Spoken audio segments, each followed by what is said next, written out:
Welcome to the PETA Young Artist Play Lab Generate 2022!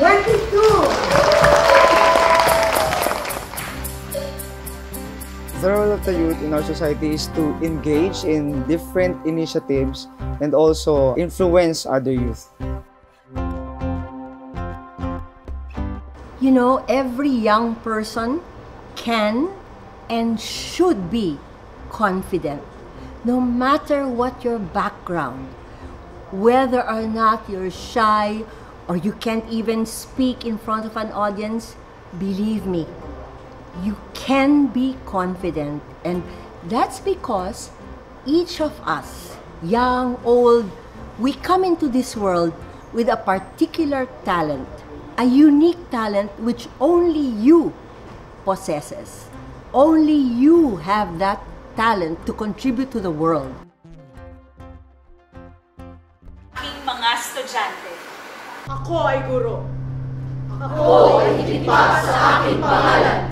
Napakarami po kasi talagang matututuhan dito sa Generate, lalo na doon sa pagkakaroon o pagkaalam namin sa mga tema na hindi lamang puro nasa textbook yung aming natututuhan.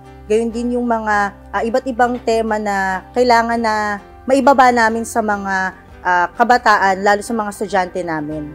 The arts are a powerful tool. Theater in particular is a powerful tool to draw out that unique talent that's buried deep inside you. Balikas na natin. Nandito sa movie naman. Mga bata lang muna sa ayan. Yung apat na bata.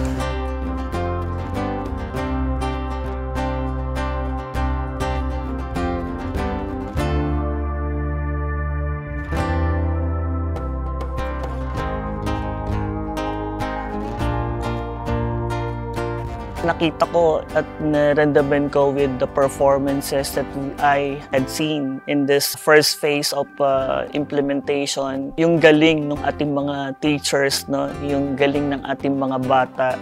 And that's only for a 5-day workshop and training. When I look at the performance and personally evaluated the performances, I had this difficulty of identifying them, no? Kasi napakagagaling na nila, no?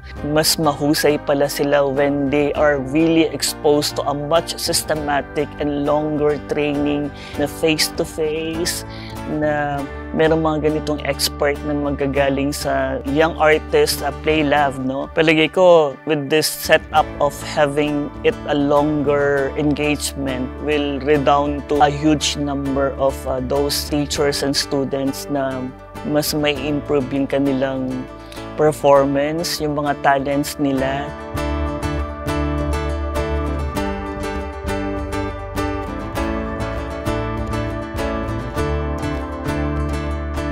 Ang buhay ay isang sine.